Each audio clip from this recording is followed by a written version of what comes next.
origins of our behavior.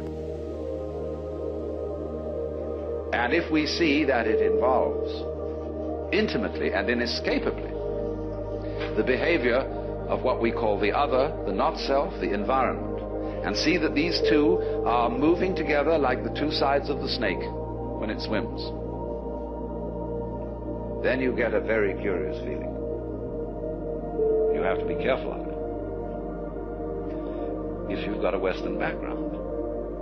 Because this is what happens to a lot of people who play around with psychedelic chemicals. There are many, many cases of inflation among these people. That is to say, when you get this sensation that the two sides of the world, the inside and the outside, are moving together, you may think, I am ruling it. I am God in the Western sense of the word. Therefore, your ego, instead of being, as it were, integrated and transcended with all this process, merely assumes vast dimensions, has megalomania, is blown up by the mystical experience. And so you get the holier-than-thou people going around who seem to think that they're above all human conventions and have no obligations to anyone or anything, because they're divine and they can do as they damn please. That what they haven't realized is that doing as you will isn't a new kind of behavior that you suddenly put on and say, from now on I'm going to go around doing as I will. You have to realize first that that's what you've always been doing.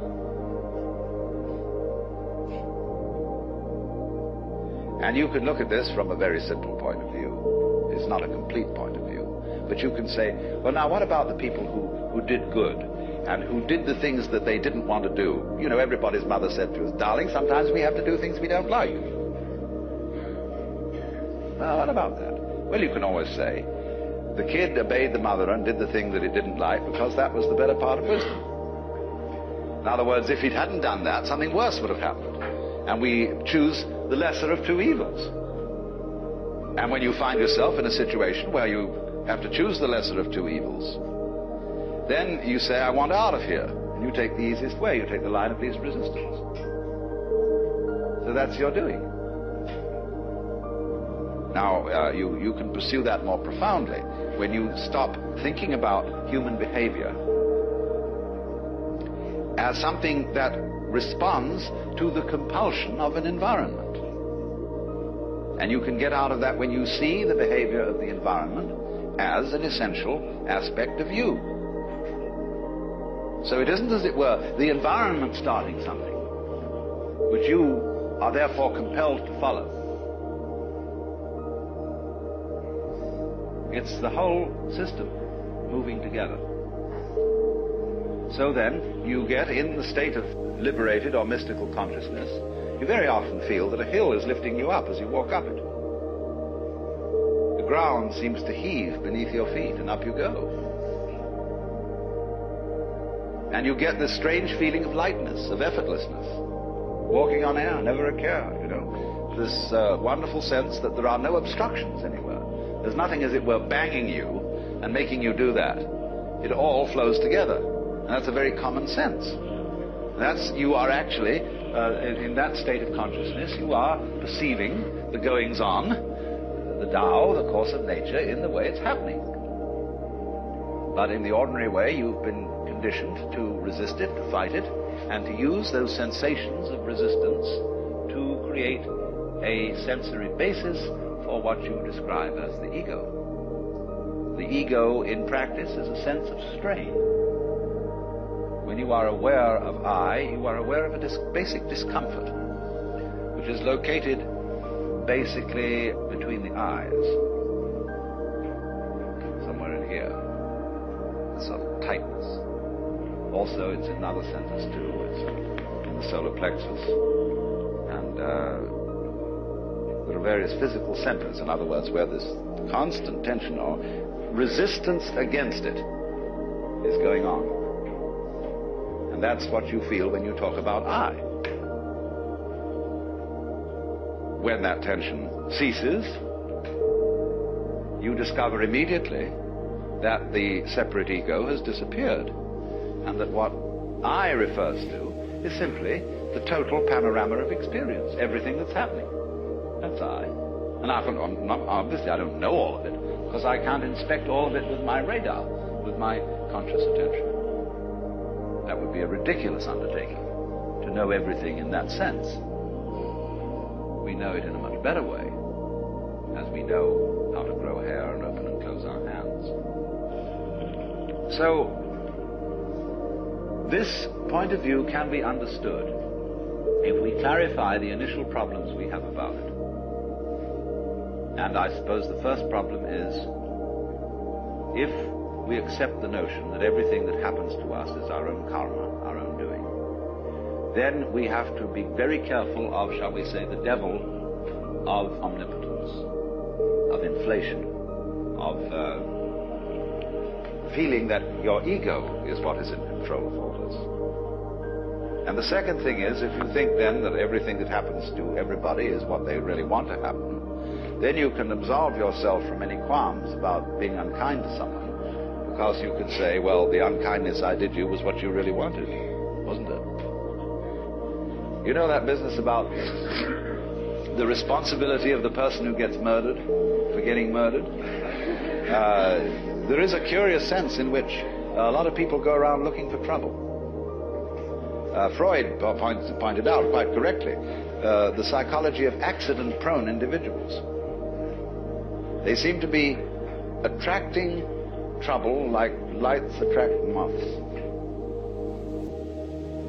And we're all doing that, but we manage to remain unconscious of it, so that we can praise and blame and play the game which says, that's not my fault, that's your fault. And so we go around apportioning faults to everybody. Because if we're going to apportion praise for what the good things people do, you can't make praise mean anything unless you also go around blaming. Praise and blame go together. Supposing everybody was acting in a praiseworthy way, and we praised everybody for everything, they'd get tired of it. They wouldn't even notice it anymore. So long as you're going to get a kick out of being praised, you've got to go around blaming too. It's very simple. But if you see the folly of that praising and blaming are just creating each other, then you don't praise and you don't blame. You just dig the whole thing. And that's why, when we encounter very great sages, you never hear them blame people, and they very rarely praise anyone. You try to start gossip in the presence of such a person, and you make a derogatory comment about someone. It's as if you had thrown a rock into a well and heard no splash. And a funny feeling, because that you get no response. You get no agreement. And if you praise somebody, there's also likely nothing to be said, except perhaps some remark that, of course, you're praising the beloved in all its manifestations. And this disconcerts some people terribly. I've always noticed that real sages never gossip, never criticize persons. And because they understand so well. The French saying, tout comprendre, c'est tout pardonner, to understand all is to forgive all, is so true if you are experienced in just the ordinary way of dealing with human problems. If you've been a counselor or psychotherapist or minister or anything like that, you very soon get to realize how vastly complicated people are, and to see that they really are in the messes they're in, not because of anything, but that's the way it is. and you stop blaming people. And because you don't blame people, you have open ears, and people come and seek your advice. They don't want to come to someone who's a counselor who will bawl them out. It's like dentists who simply accept the fact that people really don't take care of their teeth and realize that the job of a dentist is precisely to look after people who can't be bothered to take care of their teeth. That's why he's in business. So a good dentist doesn't bawl his patients out because they didn't do this, that, and the other. Just accept it. Same with doctors. They know perfectly well that nobody's going to live by the rules of health. And they're very vague as to what they are. And, you know, there's every kind of theory about how you ought to live, what is healthy, but they've changed in fashion. And you ought to eat this kind of diet in 1921. By the time it's 1930, they've changed their ideas altogether. By the time it's 1960, it's back again to a mixture between 1921 and 1894. Something like that. You see, it's always changing. So, while the rules that are not so... You see, if they were all absurd, it would be easy. But they're not all absurd. There's some truth in it, always. But nobody's ever quite sure. So the function of healers and doctors and so on is just to do what can be done to stop the mess getting too messy. And they must accept it as that. That's their job. If I were healthy, I'd say to the doctor, I wouldn't need you. So you're in business.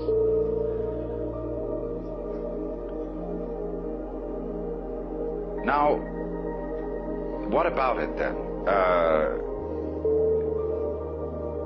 We have difficulty in seeing this mutuality of our relationship to the rest of the world because it's contrary to common sense, contrary to the way we've been brought up. And therefore we have what I would call an initial intellectual block to understanding it, quite apart from any emotional blocks or anything of that kind. But obviously, we must overcome that intellectual block if we're going to go any further and actually realize and feel this way of life's working, this relationship between what you do and what happens to you.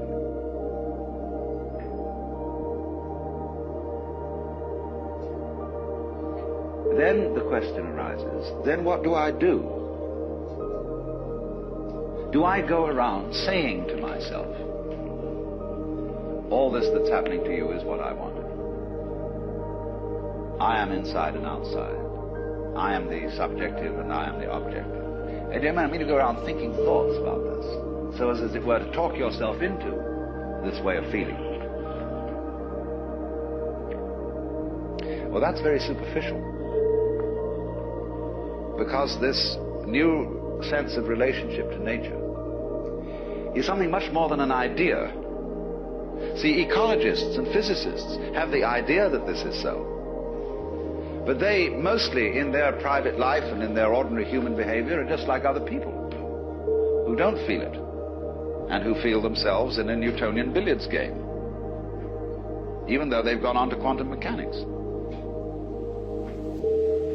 So that there may be a transition from our ordinary way of feeling how things go on to the new way, we have to do something other than think. Because actually thinking is causing the trouble.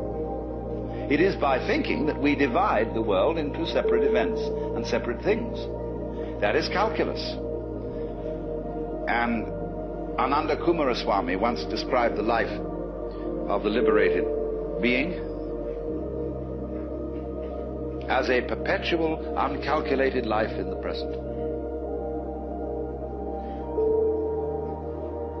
And you say, wow, I don't think I could do that.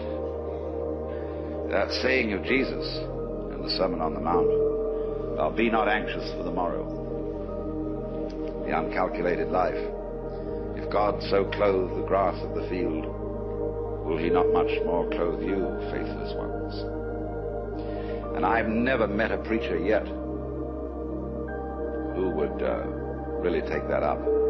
They all say, well, of course, that's too hard a saying for most of us. It's not practical. Everybody has to take thought for the morrow and calculate. Well,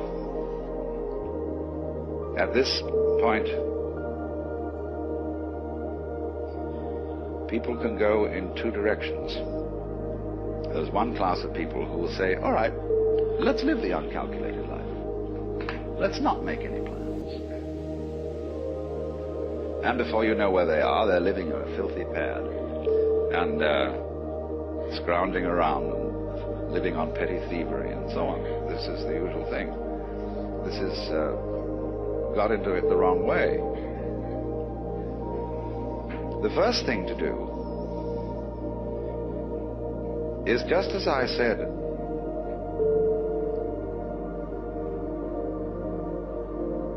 whether you like it or not and whether you know it or not, the relationship between you and the environment is always one that is harmonious. So in the same way, you are always living the uncalculated life. You have to find out, first of all, that you're always doing it. And that what you call your calculations, and the things you did, were funny little rationalizations. In other words,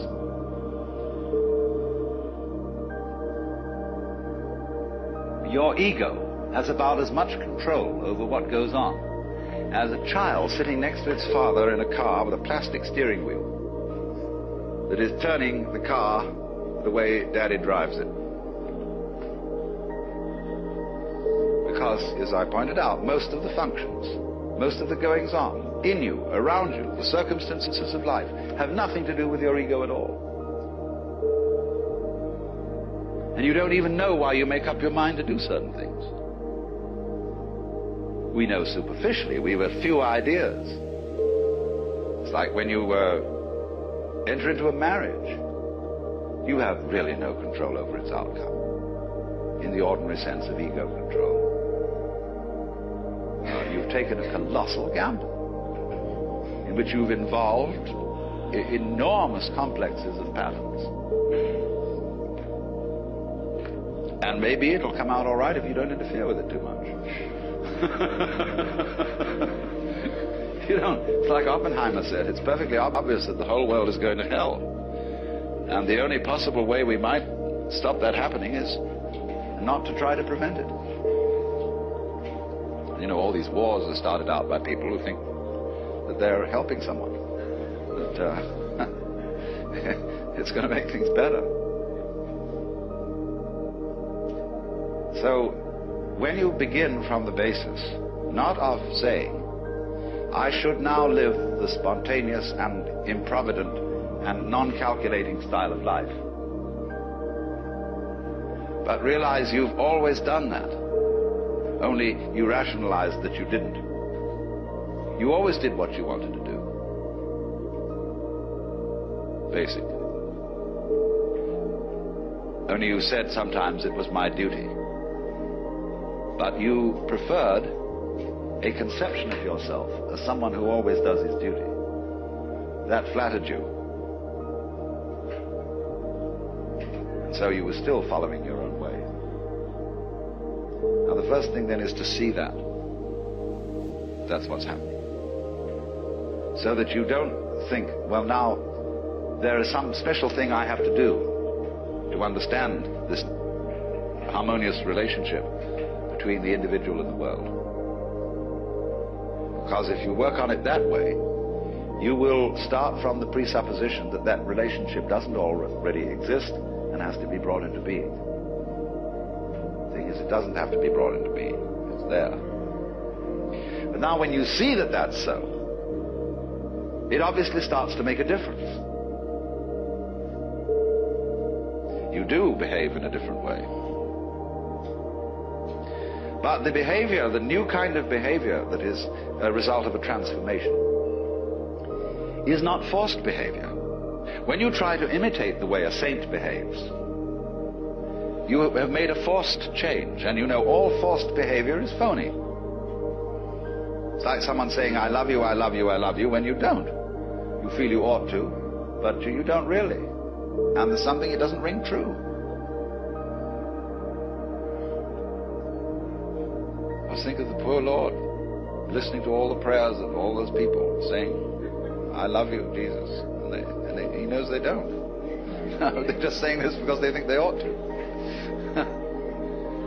And they're very trying. So, whenever you do a thing like that, you see, you make a forced change. Now, if the change is to happen in the same way that a seed at proper season breaks open and sends up a shoot, see, it comes from the whole force of life itself. Now, when you see that without your having to do anything, see, you are living the uncalculated life, and you're only pretending you're calculating it and arranging it, then, as it were, you will have a grasp of the total situation. And you can allow it to produce changes in action which are not forced. So this is why there is always a trend in every kind of spiritual doctrine which says something about grace, divine grace. There must come about something in you, a change, which you can't produce. And if you try to produce it, you will be a victim of spiritual pride. But on the other hand, all teachers are universally saying, you've got to make an effort. There's some discipline. There is something you must do. Well, that's the only way to get it across to people. That you, as a separate effort maker, are a myth, are a phantasm. Because if you really try to control your mind and only think the thoughts that you think are good thoughts to think, you will find that you're going round in a circle. Krishnamurti is awfully good at pointing this out. When people ask him, how do you meditate? He says, why do you want to meditate? Why are you concentrating? Why are you saying prayers? Why do you think you should believe in God? And it always comes up because I'm just a son of a bitch. I mean, I'm out for my own good, and this seems to be the way. So he says, you see, you don't have any genuine love at all. It's all fake. And so you have to find, first of all, where the genuine love is. Now, you love you, don't you? That's genuine. We won't argue about that. But then, when you start from this, I gave a talk some time ago to the Air Force. Their camp, or lab where they make weapons, do all the research. And they got a bunch of us there who were ministers and philosophers. And they had the nerve to ask us what was our basis for moral behavior, personal moral behavior. Well, I said, my basis for moral behavior is pure selfishness. And I'm talking, after all, to realistic people here, and I don't think we need to be sentimental and beat about the bush. After all, you're all warriors and fighters and so on, and you know how rough things are.